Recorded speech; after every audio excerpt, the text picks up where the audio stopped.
امام ابو حنیفه رحمت الله علیه را که امام ابو حنیفه میگه به خاطر چی میگه؟ دوستان اگر این ویدیو برایتان مفید بود و چیزی از آن آموختین لطفا این ویدیو را با دوستانتان شریک سازید.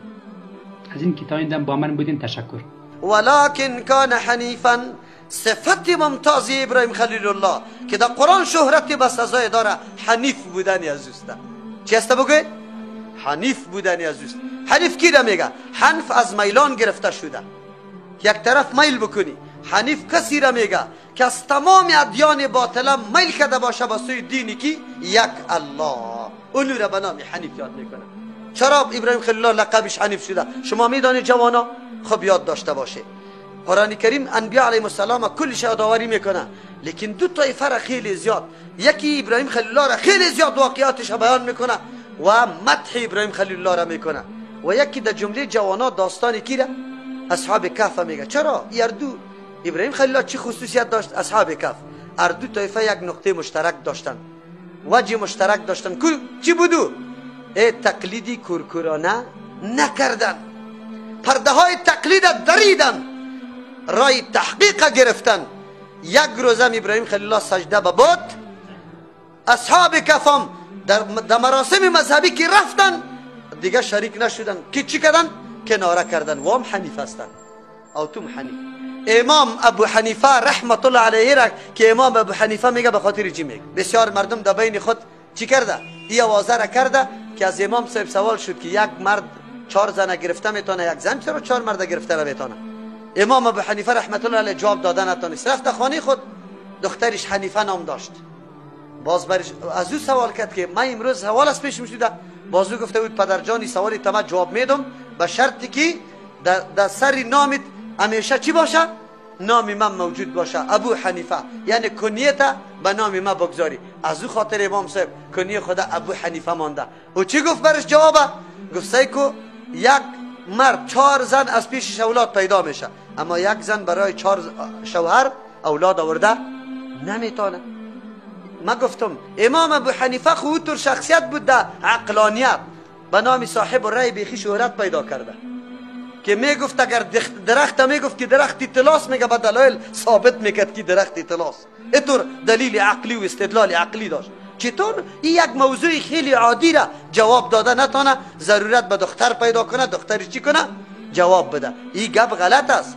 ابو حنیفه در لغت عربی کلمه اب تنها برای از این نمیگه که راستی پدر باشه، بلکه هر کسی یک کار خوب، یک کار از پیشش زیاد صادر میشه، مردم او را تعبیر به اب میکنه. یک آدم خیلی سخیسته او را ابوالجود میگه، پدری چی؟ سخاوت. یک آدم خیلی عدالت میکنه او را ابوالعدل میگه. یک آدم خیلی زیاد چی است؟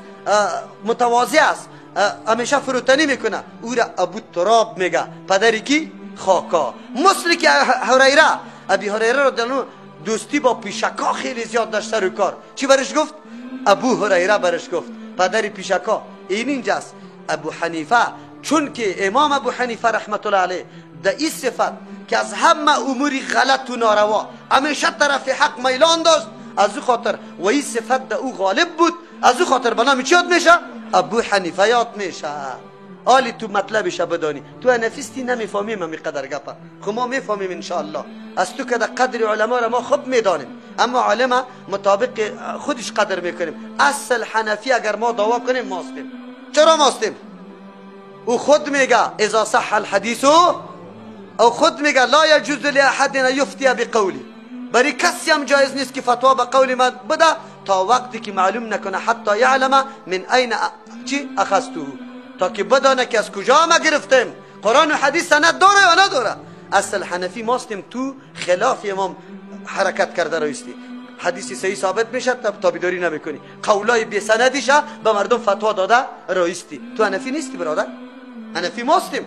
ما باید دعوا کنم که حنفیستم، چرا که ام وصیتش قبول کردن، ام رای واقعی دینه میپیمایم. الحمدلله الله نصیب ما بکنه. تو نیستی. در اینجا حنیف به خاطر میگه ابراهیم خلیل الله را پرده های تقلید درید. پدری که چی بود؟ بتساز بود. پدری که بت تراش بود. ابراهیم خلیل الله در خاندان صوفی پیدا شده. صوفی بت تراشی در اون زمانی معنا داشت که ما کمال مردم تعظیم و قدر کی را میکرد؟ خاندان ابراهیم خلیل الله را. این امروز هم الحمدلله یک نفر نه با 10 و با 20 نفر امو جوانای قطمه معرفت داره. قطمه آمده که پدرش پیر است پدرش آغاست الحمدلله. دو تر خاندانی که بابایش برامه دشنام میده خونواسیش قطمه است فهمیدی؟ این گپ الحمدلله است. ابراهیم خلیل الله در خاندان پیدا شده. او رای تحقیق ده پیش گرفت. تقلید کرکرانه نکد که نه بابا و اجدادم اینطور کرده ما میکنم. گفت نه یا ابته لما تعبدون من دون الله، چرا عبادت میکنی غیر از الله؟ اوتور چیزی را که نمیشنوه نه دیده میتونه چطور شده میتونه دلیل برش میگه. از امو خاطر این ابتکار ابراهیم خلیل الله کرده، الله لقب حنیف برش داده. دوستان اگر این ویدیو برایتان مفید بود و چیزی از آن آموختین لطفا این ویدیو را با دوستانتان شریک سازید. از این که تا این دم با من بودین تشکر.